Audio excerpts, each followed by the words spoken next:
Podeis vos assentar.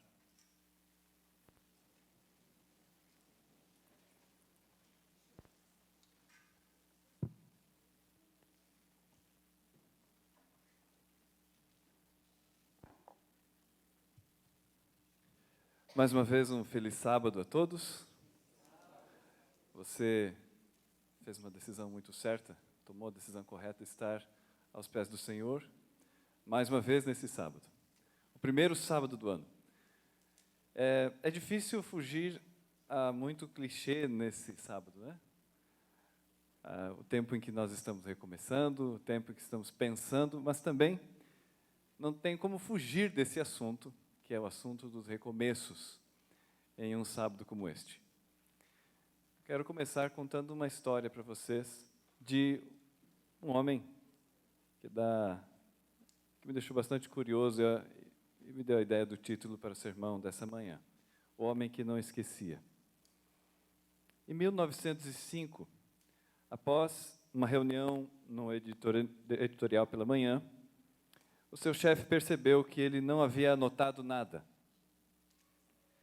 E que esse chefe ficou com muita raiva, porque esse jovem de 19 anos, chamado Solomon Chereshevsky, eu treinei para falar esse nome, ele precisou então dizer ali se tinha entendido o que tinha acontecido naquela reunião. E aí o Solomon, quando inquirido pelo chefe, foi capaz de dizer, detalhe por detalhe, a repetir mesmo as frases que haviam sido ditas naquela manhã, e deixou o chefe muito curioso. Então, aquele repórter que vivia em Moscou, na Rússia, foi escrutinado, né? Aquela capacidade de memória dele foi pesquisada. Um dos maiores médicos que acabaram formando as bases de uma nova disciplina de estudos, chamado Alexander Romanovich Luria, o pesquisou por mais de 30 anos. Nessas sessões em que ele ali conversava com esse Alexander Romanovich, ele era capaz de repetir mais de 20 fórmulas complexas de matemática. Ele era capaz de descrever as conversas ao final e repetir de trás para frente tudo aquilo que havia sido falado. Memória prodigiosa tinha esse tal de Solomon. Eu não sei se você é alguém que tem uma boa memória. Dizem que a memória é algo como um músculo, que você vai desenvolvendo e que ela se torna cada vez melhor. Tem alguém aqui que é conhecido, talvez essa pessoa não vá levantar a mão, porque é capaz e tem memorizado vários textos bíblicos, ou tem uma facilidade prodigiosa. Entregue o teu amigo aí, você sabe alguém aqui da igreja que tem essa capacidade. Tem alguém aqui? Não vou entregar uns aos outros aí, não. Tinha um irmão do primeiro distrito que eu trabalhei, em Santa Catarina, que ele tinha uma memória impressionante para os textos bíblicos. E um dia eu fui visitá-lo e eu descobri que aquilo não era um dom natural. Ele desenvolveu aquilo. Ele escreveu nas paredes da casa dele cadeias de textos e memorizou. Aquilo era quase uma obsessão para ele. Mas ele sabia exatamente onde estavam todos os textos. Eu não sei se você tem uma boa memória. Solomon tinha esta memória, fantástica. Dizem que boa memória é uma das coisas que ajudam você a ser bem-sucedido em muitas coisas. E então se imaginava que Solomon seria muito bem-sucedido. Depois de uns 30 e poucos anos, se percebeu que aquela memória de Solomon mais fez atrapalhá-lo do que ajudá-lo. Ele estava, às vezes, em algum local, e ele, por ter uma capacidade de percepção muito grande, o que fazia com que ele tinha uma memória prodigiosa, às vezes ele estava tão focalizado em alguma coisa que ele parecia um deficiente mental, não conseguia perceber as coisas que estavam fora daquele escopo em que ele estava concentrado. Isso deu sérios problemas de relacionamentos para ele. Porque muitas vezes ele não conseguia esquecer de coisas que alguém um dia tenha dito. Ele lembrava, e ele sempre lembrava. Não conseguia perdoar, não conseguia levar a vida como normalmente nós levamos a vida, com um certo nível de tolerância. Essa memória deu a ele sérios problemas. Se afastou tanto das pessoas e morreu na solidão, alguns anos depois. Tanto que, se eu não tivesse falado aqui, provavelmente a maioria aqui nem saberia quem foi o homem que tem registro histórico com a maior e melhor memória que se tem notícia. Agora você sabe, mas o que ele fez de grandioso, a não ser ter grandes capacidade de decorar as coisas? Sabem, por que hoje é tão importante falar disso? Por que é tão importante hoje pensarmos nesse assunto da memória? Porque tem muita coisa que hoje, quem sabe essa semana, nós nos propusemos a fazer e a ser, e que vamos nos esquecer.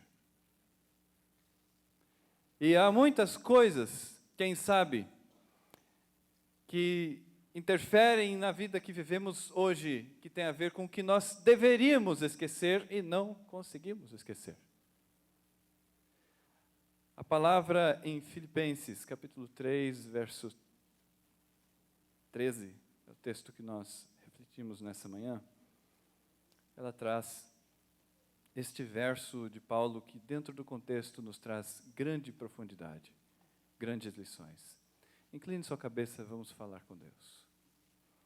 Pai amado, nós estamos diante da Tua palavra. Precisamos que o Senhor nos ensine. Nós precisamos que o Senhor seja aquele que é o nosso professor, que nos guia nesses momentos de reflexão. Nós te pedimos por Jesus, amém. Leia desde o verso 12 comigo. Diz assim: Não que eu já tenha recebido, ou já tenha obtido a perfeição, mas prossigo para conquistar aquilo para o que também fui conquistado por Jesus Cristo. Irmãos, quanto a mim, não julgo havê-lo alcançado, mas uma coisa faço, esquecendo-me das coisas que para trás ficam e avançando para as coisas que estão diante de mim. Prossigo para o alvo, para o prêmio da soberana vocação de Deus em Cristo Jesus. Todos, pois que somos perfeitos, tenhamos este sentimento. E se porventura pensais de outro modo, também isso Deus vos esclarecerá. Todavia, andemos de acordo com o que já alcançamos. Eu decidi elencar algumas coisas com base nesta orientação de Paulo, da palavra de Deus para nós hoje. Algumas coisas que são urgentes. E lembrar de coisas que nós precisamos esquecer.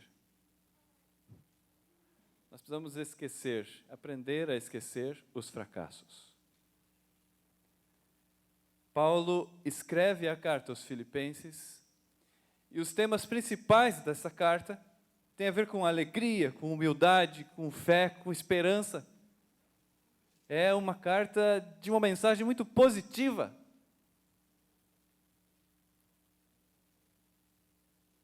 Estava estudando um pouquinho sobre a história de Beethoven. Dizem que é uma das maiores composições de Beethoven. Aconteceu depois de profundas perdas familiares. Então, com toda aquela carga emocional de tristeza, de melancolia, ele praticamente inicia um gênero, o romantismo, e revoluciona a música no seu tempo. Quando você ouve aquela música depois de saber tudo o que aconteceu com ele, você ouve diferente aquela música. Agora perceba como Paulo escreve palavras de ânimo, palavras positivas, palavras de fé, de esperança. O tema principal de Filipenses é a alegria. Qual seria o teor de uma carta que você escreveria se você estivesse preso há 2 anos? Você falaria de alegria? Talvez com mais propriedade você falasse de fidelidade.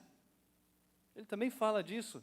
Talvez com mais propriedade você falasse sobre resiliência, sobre força. Se você escrevesse uma carta sobre esse assunto, mas Paulo está dizendo, e ele traz o tema da alegria. Se você ler com atenção os 2 primeiros capítulos, ele traz o tema da alegria. Ele está preocupado com a vida como ela corre lá, na realidade dos filipenses, dos seus amigos, que ajudaram a manter o seu ministério. Amigos que eram a razão de sua alegria, mesmo no cárcere. A lembrança que ele tem daquelas pessoas tão queridas, ele quer que essa alegria permaneça, que essa alegria cresça. O capítulo 3 começa dizendo que eles têm que cuidar com os falsos mestres, mas o verso 12 tem uma palavra que eu creio que é a grande necessidade para nosso tempo. Algo que, sem esta palavra, sem esta noção para a vida, muitas pessoas estão caindo em depressão, muitas pessoas estão sem razão para viver. Vocação. O que nos faz sermos capazes de esquecer aquilo que deu errado no passado é lembrar que temos um chamado, uma vocação. Com base nisso, Paulo nos aconselha, a palavra de Deus está repleta de conselhos sobre o que devemos esquecer. A primeira coisa que precisamos nos esquecer é os fracassos do passado. Há uma palavra que tem um significado, acho que mais profundo em inglês do que em português. Loser. Né? Aqui usa-se mais essa palavra. Aquele é um loser. Eu ouvi alguém falar por aqui. Engraçado, como nós, seres humanos, somos maldosos ao definir as pessoas pelos seus fracassos. Quando você tem lembranças das pessoas que passaram pela sua vida, não há pessoas que ficaram marcadas por uma ou por outra situação, ou por uma outra interação que teve com você? Como é nosso julgamento? Sabe, nós precisamos aprender algo importantíssimo nesta manhã, que Deus nos ensina pela experiência de Paulo. Não precisamos nos manter agarrados às experiências negativas do passado. Aquilo que as pessoas definem como sucesso, ou como derrota, ou como fracasso, não define quem nós somos, a menos que nós permitamos isso.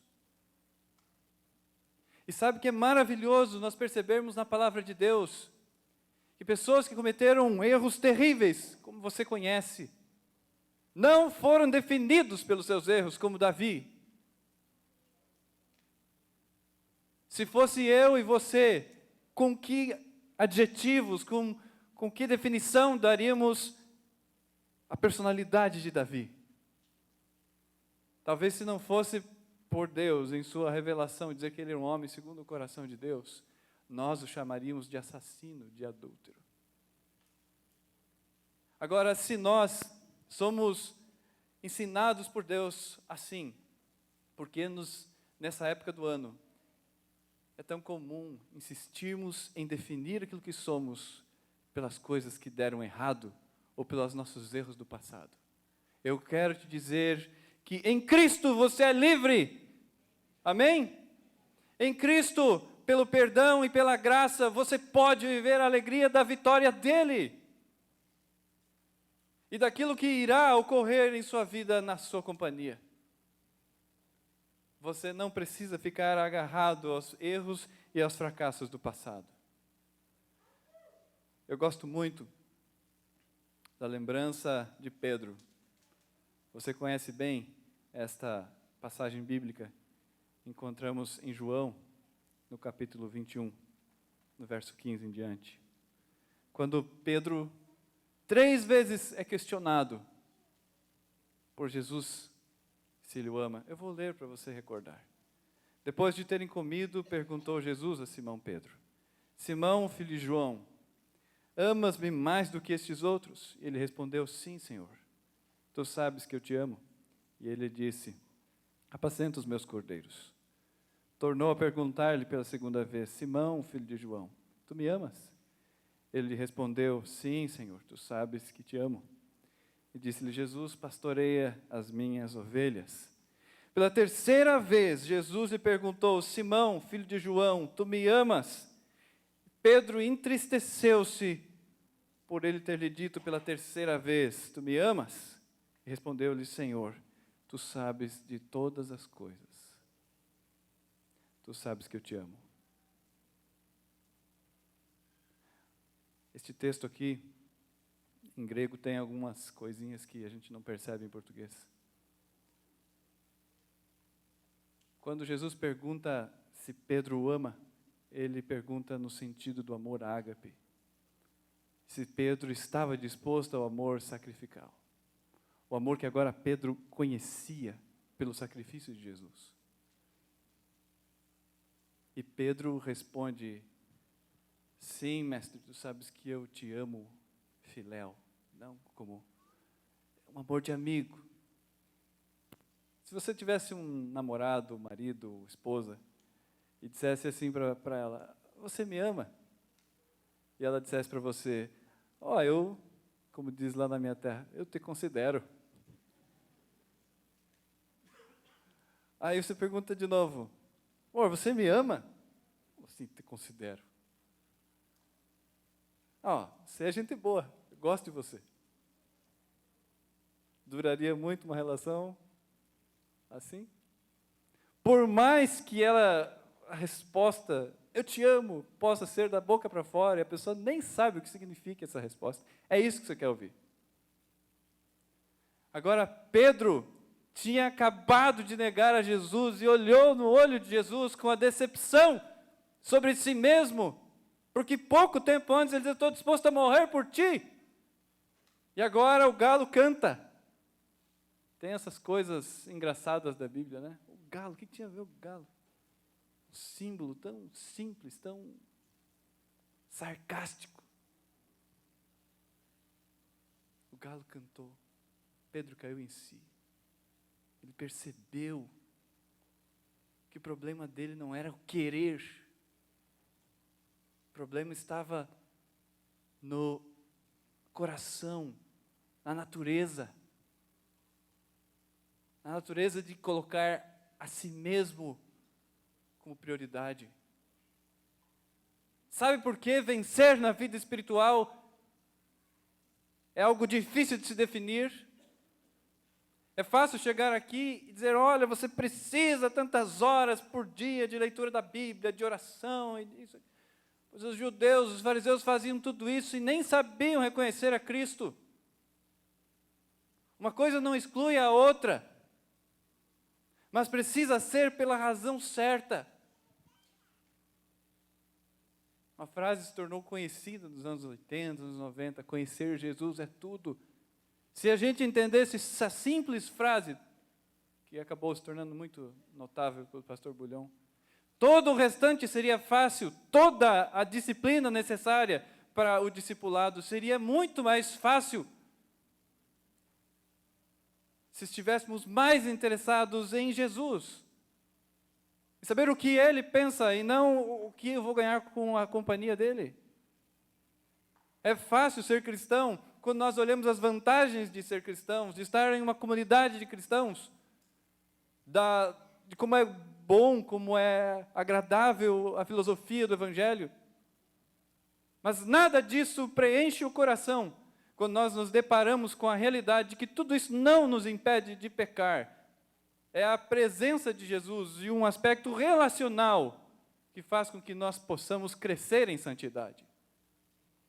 Lembre que Paulo está dizendo aqui, andemos de acordo com o que já alcancemos. Paulo está dizendo: você precisa ter um compromisso de crescer.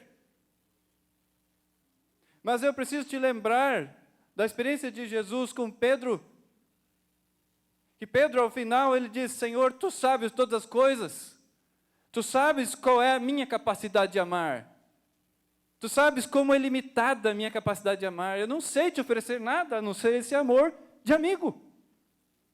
Eu não tenho o amor que o Senhor tem por mim. Pedro disse: talvez o melhor que possamos fazer hoje, ao nos depararmos com aquilo que precisaríamos ou que gostaríamos de esquecer sobre os nossos erros do passado, seja Senhor, Tu sabes todas as coisas. Sabe, confessar os pecados a Jesus não é chegar a Ele e dizer assim, Senhor Deus, segunda-feira eu fiz tal coisa, lembra? Pelas 10 da manhã eu cometi tal pecado. Confessar pecado a Jesus não é ficar descrevendo os erros. Confessar os pecados é ter essa atitude de Pedro. Senhor Deus, nem sei dizer. Não sei definir o que eu sou. Não sei o que eu sinto pelo Senhor. Mas sou atraído a Ti. Preciso de Ti. Quero estar aqui contigo. É nessa base, nessa rocha, que um relacionamento de vida com Deus pode ser construído. Que você pode olhar para frente. O cristianismo baseado em meritocracia não é cristianismo. Isso serve para o trabalho, para muitas coisas da vida. Mas cristianismo não é o checklist que você cumpre tudo e então vai para o céu. Precisamos esquecer algumas coisas. Eu vou trazer este assunto um pouco para a realidade dos nossos relacionamentos. Hoje em dia, muitas pessoas estão dizendo que nós precisamos aprender, que nós devemos relevar as coisas que as pessoas dizem, mas nós não somos capazes disso. Aprender a relevar, sabe? Nos nossos relacionamentos é importante tolerância, claro que sim. Nós precisamos ter disposição para perdoar, mas nós precisamos entender o que é perdão. Há muitas pessoas, e por isso preciso falar isso, que irão começar este ano carregando inimigos para mais um ano. É triste. Algumas pessoas têm mais dificuldade do que outras nisso. Vou levar algum inimigo para 2020? Você vai levar algum inimigo para este ano? O que é o inimigo? Às vezes a gente não tem facilidade de dizer assim, não tem inimigos. O inimigo é aquela pessoa que você não gosta da companhia.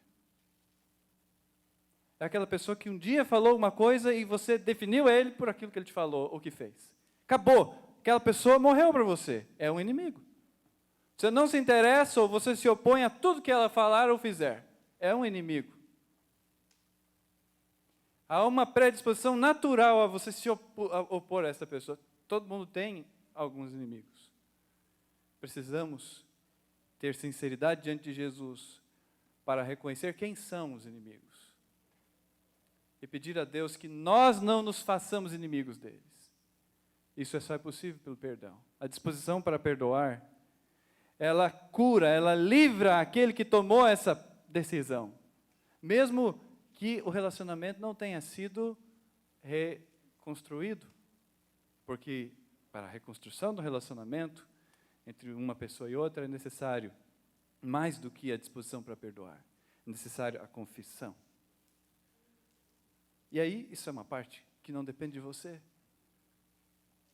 Eu gosto muito da definição de amor de 1 Coríntios 13. Quando a gente vê pessoas ilustrando o que é o amor, nós vemos símbolos fofinhos, né? O coraçãozinho, flores talvez, amor. Mas quando você vê aqui, 1 Coríntios 13, eu penso que o amor, a figura do amor que é descrito aqui, está mais parecido com um jacaré. Ele é cascudo, ele tudo suporta, ele não é uma coisinha fofinha, o amor. O amor é uma coisa forte. O amor é uma coisa a quem nada resiste. E sabe o que eu fico curioso? Por que nós esperamos?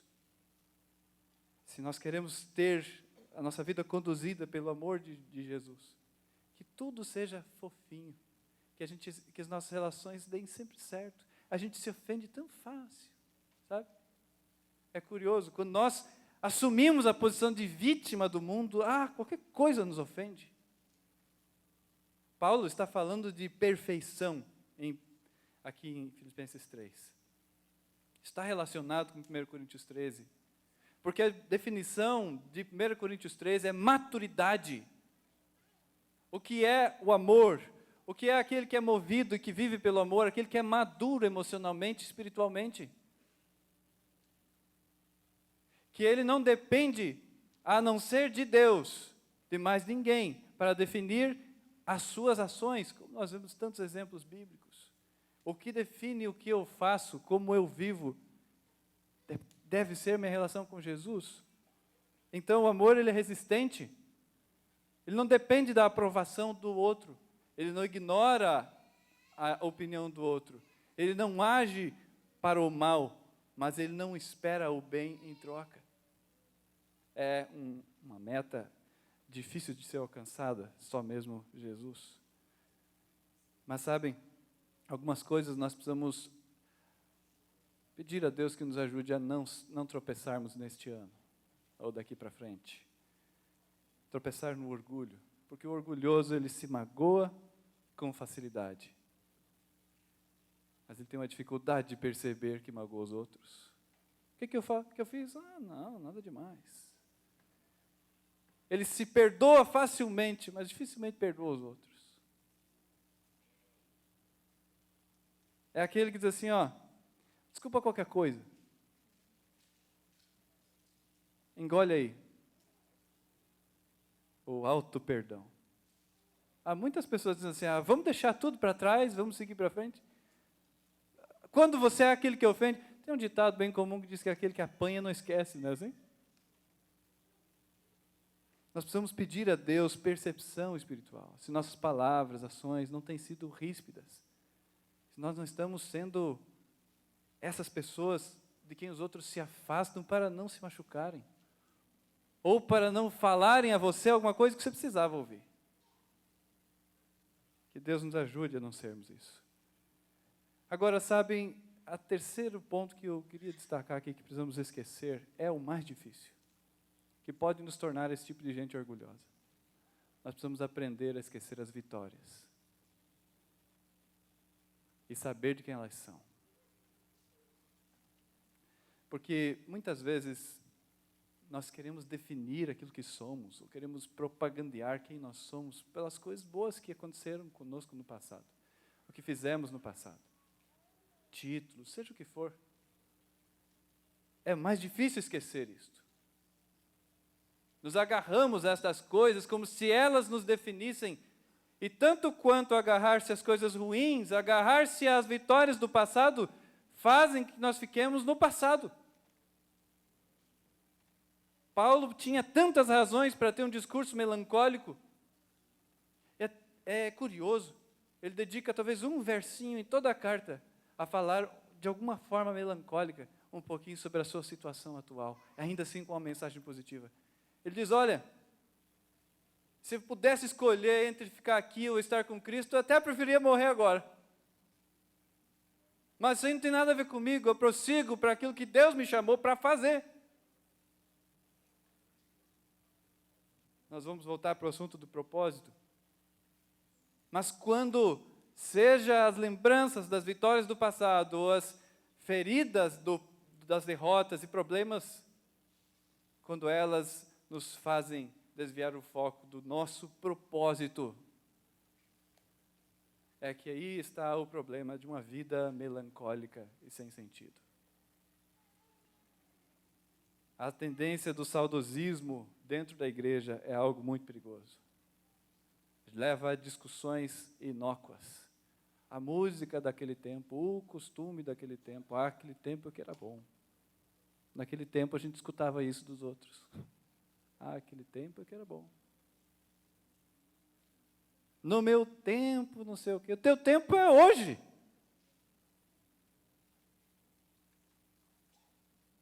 Você pode voltar 10, 20 anos atrás, viver aquilo. Não tem como. Então, viva o hoje o melhor possível. A música que está sendo tocada não é do seu tempo, então você ficou 20 anos atrás? Você não está vivendo hoje? Aproveite, veja a beleza, as coisas boas de hoje. Claro, com filtro, com oração, com sinceridade diante de Deus. Mas viva o hoje. Aí a gente vai querendo definir pela nossa própria régua o que vem a ser o verdadeiro cristianismo, o verdadeiro adventismo. Viva o hoje. Concentre-se na sua vocação de amar, de pastorear, de levar a Jesus às outras pessoas na linguagem mais simples que elas possam compreender, mas sem perder o tutano essencial do Evangelho de uma vida ao lado de Jesus. Não podemos nos perder com as definições. Agora, Paulo, ele segue dizendo, avançando para as coisas que estão diante de mim. O cristão, aquele que anda com Deus, você e eu somos chamados a olhar para frente. Olhar para as coisas que estão diante de mim. Sabem? Não era muito alvissareira a visão que Paulo tinha, ao olhar para o que estava diante dele. Os anos pesavam, e ele estava numa fria prisão. Que tentação para ele olhar para trás, ao invés de olhar para frente. E ele fala sobre isso, eu poderia estar me vangloriando das vitórias, das coisas do passado, porque eu era o cara. Veja no verso 2, no capítulo 2. Mas ele se recusa. Por mais que olhar para frente significava olhar a condenação, o juízo, a morte e os anos difíceis que viriam pela frente, é para frente que precisamos olhar. Mas sabe o que é maravilhoso? Não olhar para frente a 1 metro dos nossos pés. Não é isso que Paulo está dizendo. Porque para frente, como o Natanael falou, é olhar para cima. Eu não estou falando só para quem tem uma perspectiva de olhar a vida aos seus 60, aos seus 70 anos de idade. Essa é a mesma perspectiva de um jovem de 14 ou de 15. Se você com 15, 16, 18, 20, está olhando para frente, pensando em sua carreira, família e tal, tudo isso vai acontecer de um jeito ou de outro na sua vida. Você vai viver uma vida digna, isso tudo vai acontecer. Mas Paulo não está dizendo para você olhar para a sua própria próxima meta a cumprir. Segue o barco. Vamos lá, vamos esse ano cumprir as metas. Ele está dizendo, olhe para aquilo que interessa, pelo que você vai viver a sua vida daqui para frente.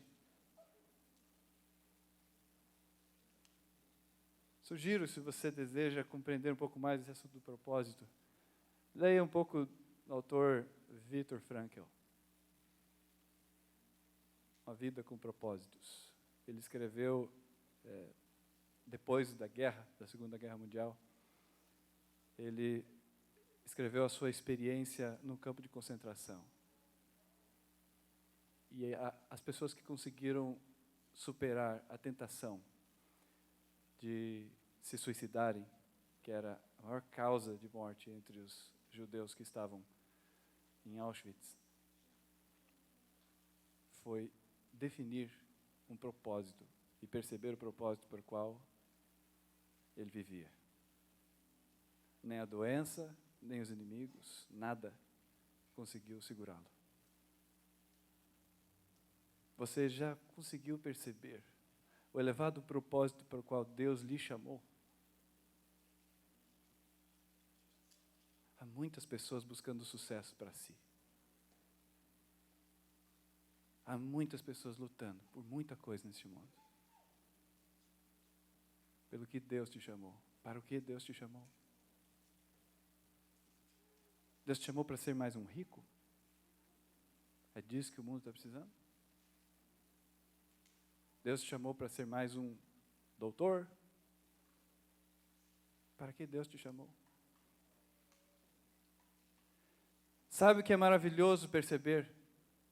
É que aquilo para o qual Deus te chamou, você não precisa esperar uma grande realização, você não precisa buscar um treinamento longo para cumprir aquilo para o qual Deus te chamou.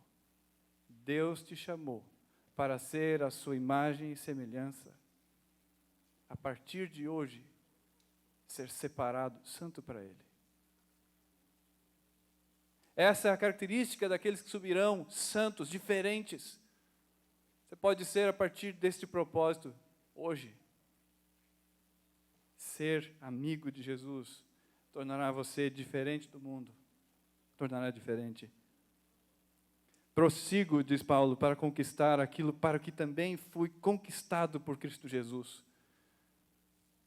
O combustível pelo qual você irá seguir é lembrar-se o quanto você custou.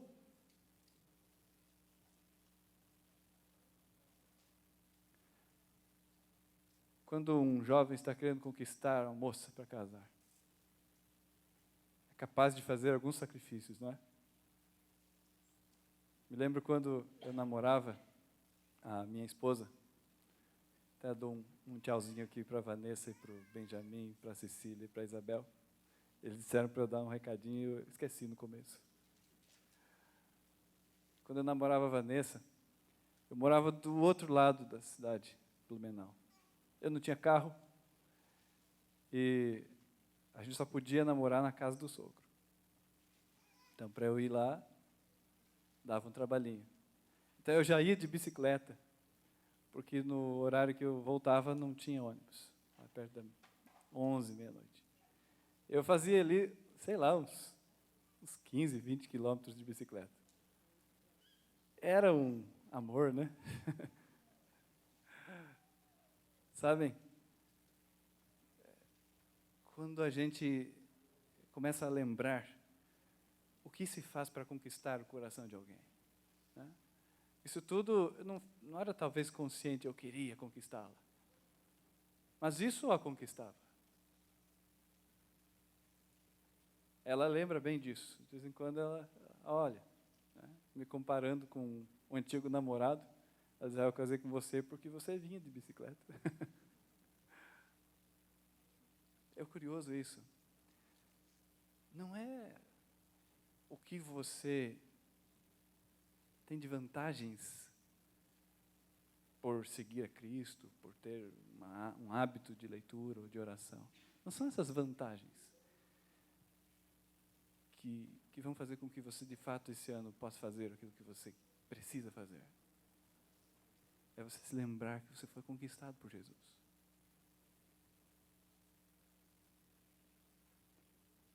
É lembrar o valor que você tem para Ele. É não se esquecer.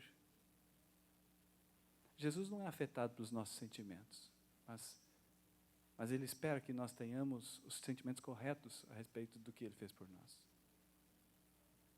Jesus não é mimado e fica lá esperando, você não vai orar hoje. Me esqueceu. Jesus vai ficar chorando se você não orar. Não é assim.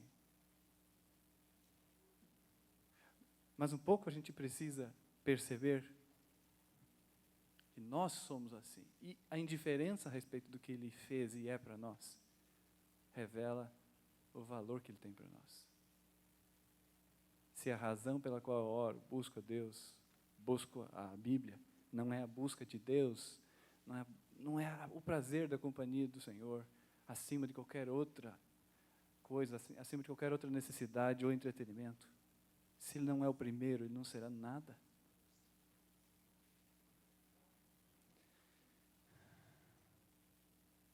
Pedro saiu daquela situação de vergonha e covardia para ser o principal pilar da igreja que alcançou o mundo.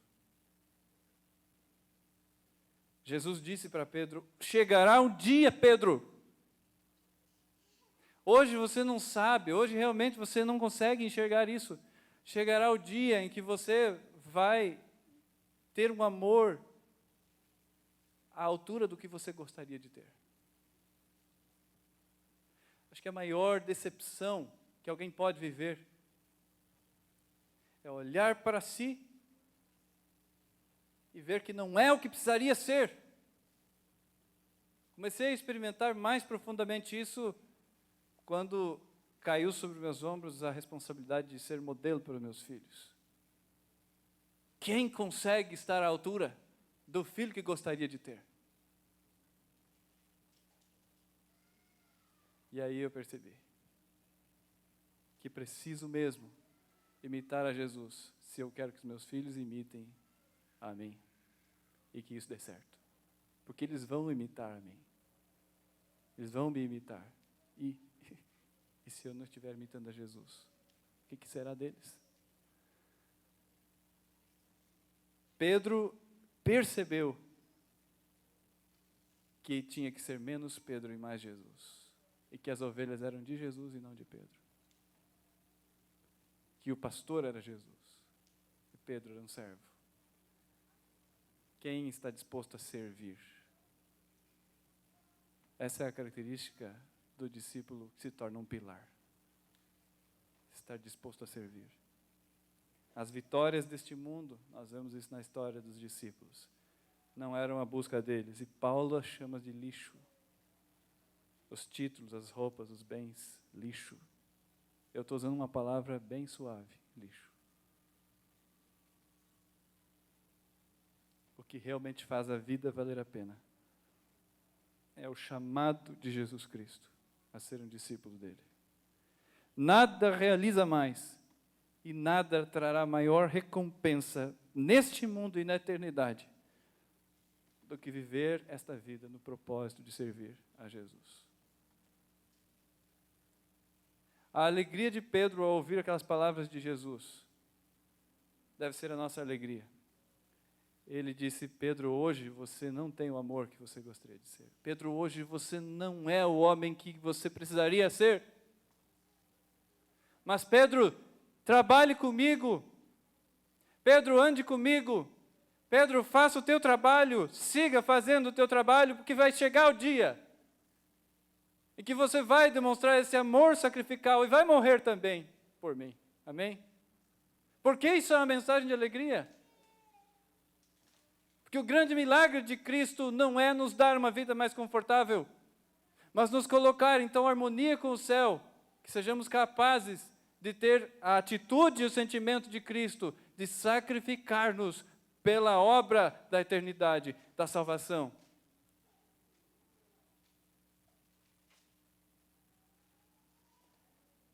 Ao andar com Jesus, teremos o sentimento de Jesus. Eu oro a Deus que me ajude, que me ensine a ser humilde. Eu oro a Deus por você, para que nos ajude a ter a esperança, não no que Deus irá preparar para nós no céu, mas no que Deus está agindo em mim e em você, para sermos dignos de estar no céu. Amém? Que Deus te abençoe.